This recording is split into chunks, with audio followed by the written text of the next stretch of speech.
Once again, I thank God for this privilege and also sa inyong butihing pastor sa pagkakataon na ako po ay pinagkatiwalaan na tumayo po sa pulpitong ito. So, dumako na po tayo sa ating pong pag-aaral ng salita ng Panginoon. Dito po tayo sa aklat po ng Proverbs. Proverbs chapter 28, verse 9. Proverbs chapter 28, verse 9. Okay, nariyan na po kayo? Okay, sabay-sabay po natin basahin ang talatang ito. Let us start. He that turneth away his ear from hearing the law, even his prayer shall be abomination. Lord, sa gabing ito, kami po ay dumadalangin. Pangunahan mo po kami na iyong banal na Espiritu. Buksan mo po ang aming puso't isipan. Makita po namin ang mga katotohanan mula sa iyong banal na kasulatan. Sa pangalan ng aming Panginoon Kristo, ito po ang aming samot dalangin. Amen. Okay, please be seated. Sa gabing ito, nais ko pong ibahagi sa inyo ang mensahe patungkol po sa panalangin and prayer hindrances.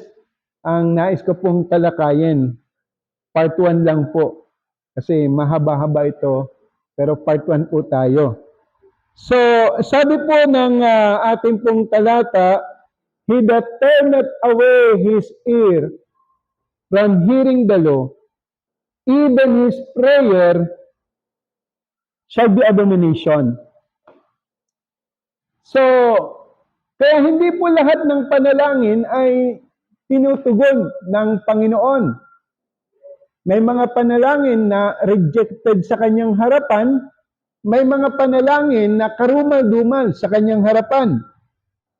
Now, ano po ang problema dito na sinasabi na hadlang sa ating pananalangin?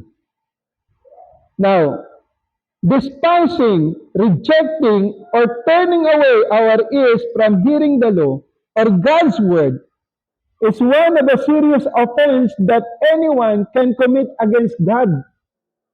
Amen? Hello?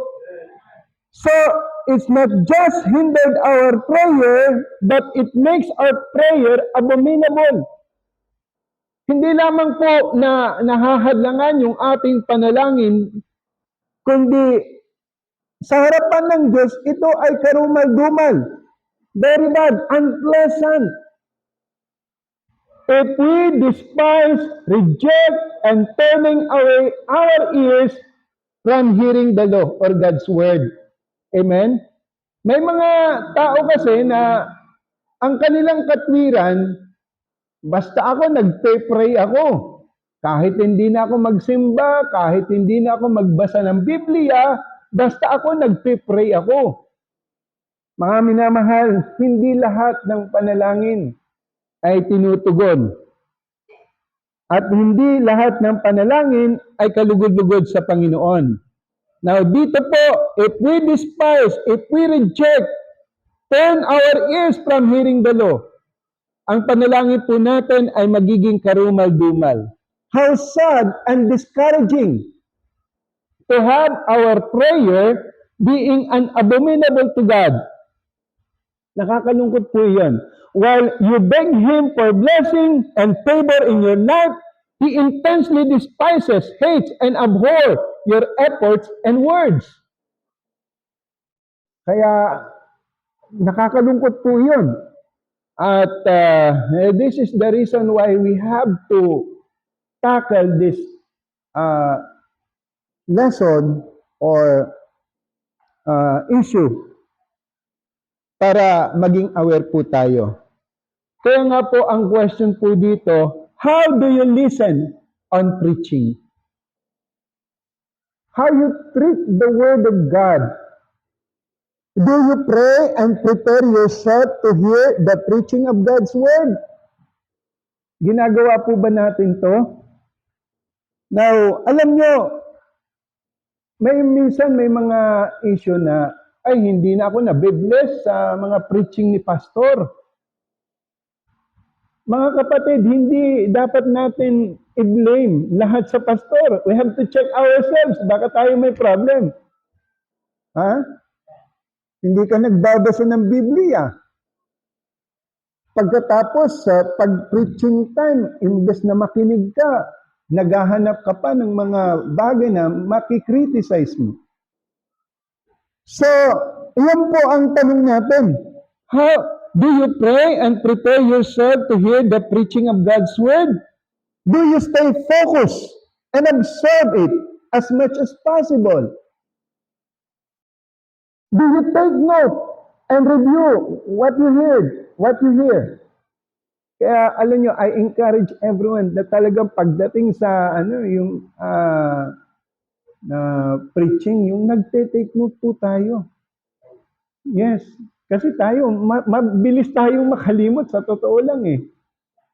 Ako, by God's grace, kahit nung hindi pa ako pastor, ako'y member lang, talagang palagi akong nagti-take note. Take note ako ng take note. Hindi ko akalain na darating yung panahon, yung mga tinitake note ko, mapapakinabangan ko din. At nung ako, lalo nang ako'y naging pastor at naging Bible study leader. Okay? Do you meditate on the subject? Do you examine yourself for changes? So, ang ating pong layunin sa mga preaching ay hindi lamang po tayo ma-feed ng knowledge, ng kaalaman, kundi yung magkaroon din tayo ng tinatawag na transformation. Yes, yung application, napakahalaga po. Ano ba yung aking natutunan ngayon? Ano ba yung dapat baguhin sa aking sarili? So, if we neglect or reject preaching, God will hate and reject our prayers. It will affect our lives. Consequences are severe. He will send us a lying delusion just as He did to Ahab. Alam niyo nung panahon ni King Ahab, because andoon yung sa Word of God, ang dali niyang paniwalaan ang mga kasinungalingan. Yan. So, doon po sa Book of Acts, meron pong pangyayari na si Apostle Paul ay nag-preach. Okay?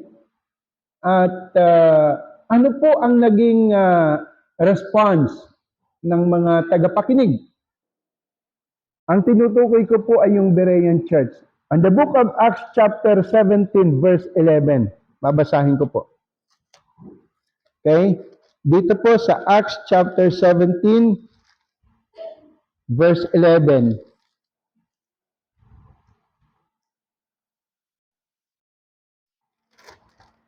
Okay, so ito po ang sabi po ng Acts chapter 17 verse 11.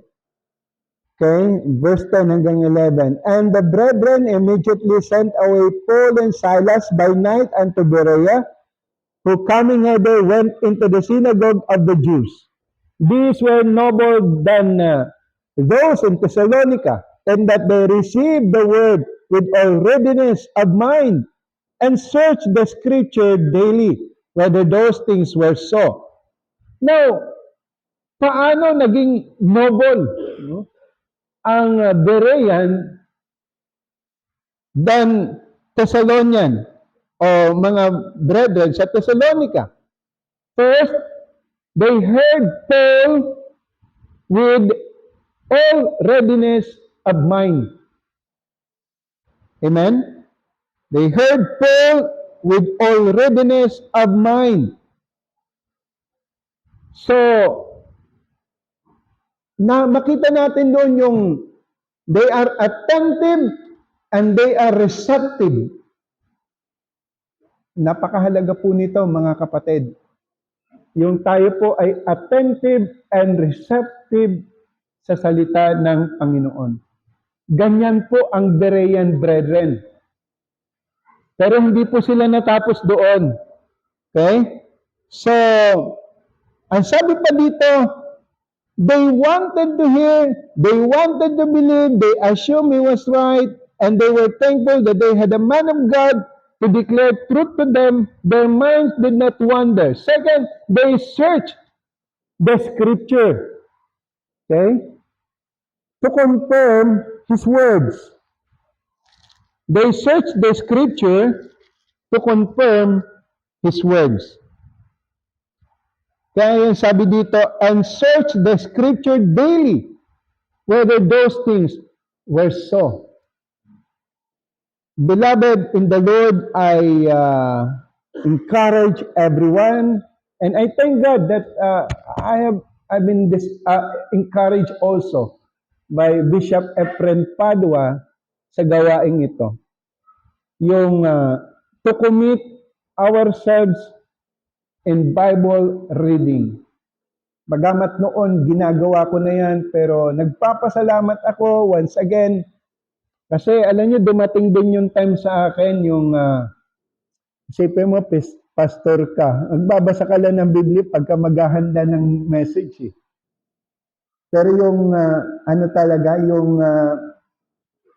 yung commitment na every day you have to read your Bible, nawala na sa akin yun eh.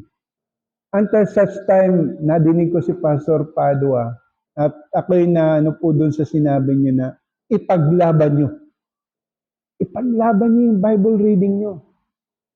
Oo. Mas lalo na kung ikaw ay preacher, mas lalo tayo mga pastor. Kasi alam nyo sa kanila,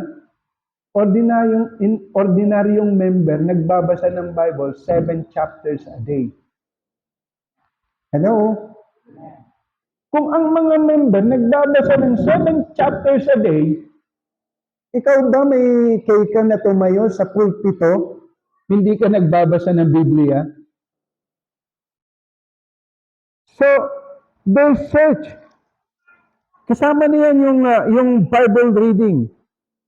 And praise God, from that moment talagang binalikan ko yung yung habit ko na yon na most of the time alauna eh. Diyan ako nagbabasa ng Biblia hanggang hanggang alas 4 yan. Kaya talagang nung una hirap na hirap ako. At hindi lahat ng binabasa ko naiintindihan ko. Pero I just keep on and keeping on hanggang sa dumating yung time na parang hindi po pwedeng hindi ka na magbasa ng Bible eh. Yung yung inis mo yung isang pagkakataon.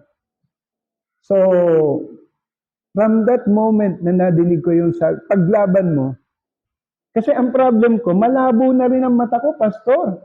Dahil doon sa diabetic po ako. Talagang actually parang mga lang yung nakikita ko eh. At mahapdi sa mata ko pagka ako'y nagbabasa ng Bible. Pero ngayon, biyaya ng Panginoon na na-overcome na. Talagang mas nananaig yung commitment. At talagang kagalakan para sa akin. So mga kapatid, once again, ito pong mga Berean church, they heard Paul with all readiness of mind, and then they search the scripture daily to confirm his words. So, that's why they become noble. Makita natin dito. So, ayan po. Isa pang example po dito how he treated the word of God, how he responded ay yung magandang response niya ay yung si Cornelius. Gives one of the best example of receptive hearer. When he assembled his family and friends to hear all things that are commanded ng Panginoon sa kanya. Now, ang mga Israelita on the book of Nehemiah chapter 8, book of Nehemiah chapter 8, ano ang naging response nila sa salita ng Panginoon nung kanilang maunawaan ang salita ng Diyos? Nehemiah chapter 8. Nehemiah chapter 8 verse 18. Na kung saan, ang sabi po dito, Amen. 1 to 18 pala. Chapter 8, 1 to 18. Now, ito. Now, verse 12. Verse 12. Okay. Ang sabi dito, okay, verse 11 and 12. So the Levites stilled all the people, saying, Hold your peace, for the day is holy, neither be ye grieved. Verse 12. And all the people went their way to eat and to drink and to send portions and to make great mirth, because they had understood the words that were declared unto them. Because they had understood the words that were declared unto them. Israel held a great celebration for understanding the preaching na ipinangaral po sa kanila. Now, the Thessalonians heard Paul's Bible preaching at how they responded. Para sa kanila, yung nagsasalita, yung sinasabi talagang the very words of God. Now, mga kapatid, again, the point is this. Kaya nga, in preaching time, napakahalaga na tayo po ay attentive, receptive, at we never reject or despise the Word of God. Kasi kung ang bagay na yan ay maging habit natin, again, ang sinasabi ng Bible, even his prayer shall be abomination. Amen? He that turneth away his ear from hearing the law, even his prayer shall be abomination. So that is one of the hindrances sa ating panalangin na kung saan ay binigyan ko po ng diin sa gabing ito. Okay? Now, kaya, alam nyo, wala pong perpektong mga ngaral para hindi mo siya pakinggan. At baliwalain yung salita ng Panginoon. Now, and an honest preacher, sinasabi din naman nila yan. At na talagang mayroong mga pagkukulang and talagang may mga bagay kang makikriticize, no? Pero kung iyan ang focus mo, yung makita ang mga kamalian, okay? Ang tawag dyan ay wicked corner. Okay? Now, Peter preached like an unlearned fisherman to the scornful Jew, but he had a wise words of salvation from Jesus Christ. Okay? So, kaya nga po, pagdating sa preaching ng salita ng Panginoon, ay talagang ang tingnan natin ay kung yung sinasabi niya mula sa salita ng Panginoon. Okay? Hindi yung nakikita natin, ano pa, si pastor, parang ganito ah. Okay? Now, tandaan po natin, ang Panginoon ay nasa pakanig ng kanyang mga lingkod. God will defend His preacher. Alala nyo ba yung doon sa 2 Kings? Si Elijah ba yun? Yung sinabihan ng mga bata na kalbo. Ay, si Elisha. Isipin mo yun, no? Parang inano po yung lingkod ng Panginoon, eh. Anong ginawa sa kanila? Kinain sila ng pating. Hindi. Ano ba kumain sa kanila? Bear, ano? Baby bear. Okay, si Korah, tsaka yung kanyang mga kaibigan, di ba? During the time of Moses. Parang tingin ba, mas magaling ako diyan kay kay Moses. Bakit? Kay Moses lang ba nangungusap ang Diyos? Ang ganyan eh. So, makita natin, sila'y pinarusahan ng Panginoon. Now, God does not appreciate man ignoring or rejecting the message of His ambassador. Yung mga sino man ang itinatayo ng Panginoon sa pulpitong ito. And I believe even your pastor, hindi naman din siya basta-basta magpapatayo sa pulpitong ito sa mga tao na alam niyang talagang di ba? So, tandaan po natin, not all preachers are God's messengers. Now, nakakalungkot po sa panahon natin ngayon, most Christian want favors instead of truth. Mas gusto ba yung parang mga kwentong barbero, yung may mga jokes, di ba? Ako minsan nagjo-joke ako pero pastor, ang problema ko, pag nagjo-joke ako, hindi tumatawa yung mga miyembro. At hanggat hindi ko sinasabing joke yan, doon lang sila tatawa eh. Kaya, talagang sabi ko, hindi talaga, Pero may mga taong talagang, di ba? Alala ko si Pastor Andal, mahusay siya sa ganyan eh. Okay? So, most Christian wants favors instead of truth. Ano po yung cure? The cure is simple. Preach the word. Amen? Preach the word. And then, we as God's people, our response is to be attentive and be receptive. Okay? So, kasi ako naniniwala, yung pastor na itinatayo dito, bago tumayo yan, talagang naghahanda yan. Amen? Naghahanda. At hinanda ng Panginoon. Okay? So, true preachers is not preaching his agenda, he is merely repeating orders from the King of Kings. So again, beloved in the Lord, be receptive, be attentive, be receptive and submissive to the preaching of God's word.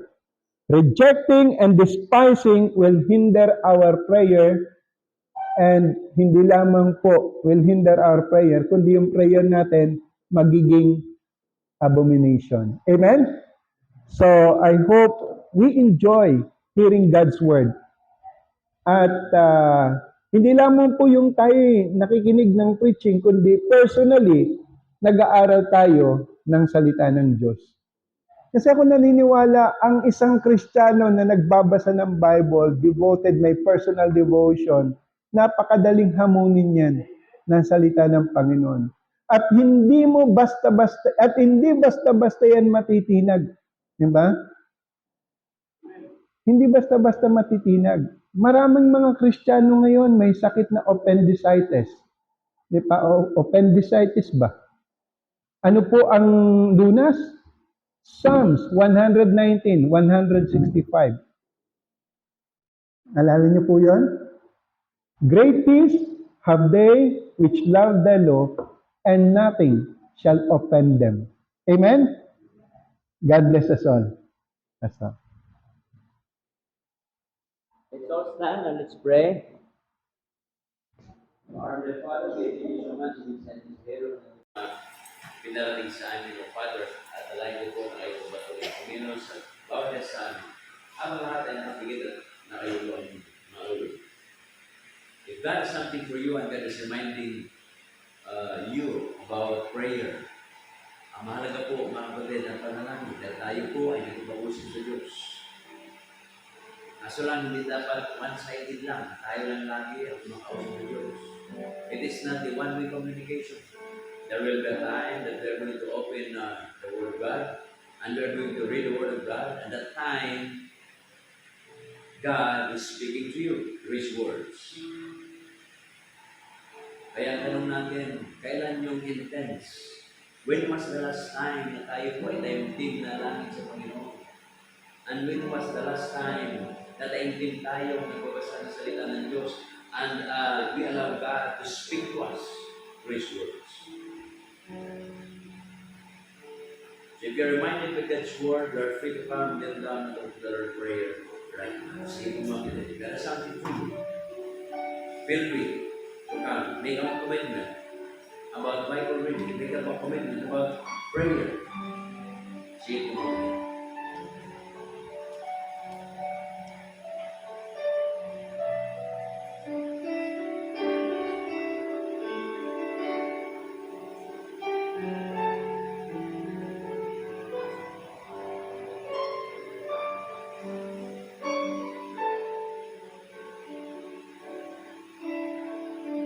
Heavenly Father, we thank you so much sa mga reminders mo ninyo.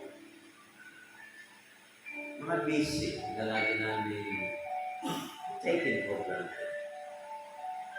Because sometimes we think, alam ko na yan, madali lang yan, sisi lang. But in the long run, it's not. Kailangan natin yung magulo. A daily dose of God's Word. It's our spiritual food to give us nourishment spiritually in our bodies. If we eat food every day, 3 times a day, and sometimes you have snacks, bakit pagdating sa salita ng Diyos, take it for granted. Heavenly Father, as we part ways, take care of us, keep us safe. We're going to want to reach our destination safe and sound. Wala niyo po ang mga anak mo rin. Yung mga kapatid po na ating nagbigay natin po sila. Walang nakuha, may ganang nakuha, yung mga nagsipag negosyo. Bless mo, Father, yung mga kapatid po namin na kung saan ay nagsipag-aral, bigyan ng kataliyuhan. Harinawa, makita niyo bagay sa amin. Dapat at patuloy na rin ko sa inyo ang gamit sa dalawang pagkakas. Lahat at aming dalangin pinapasalamatan sa marami sa Panginoon Kristo, sa aming Diyos na ulit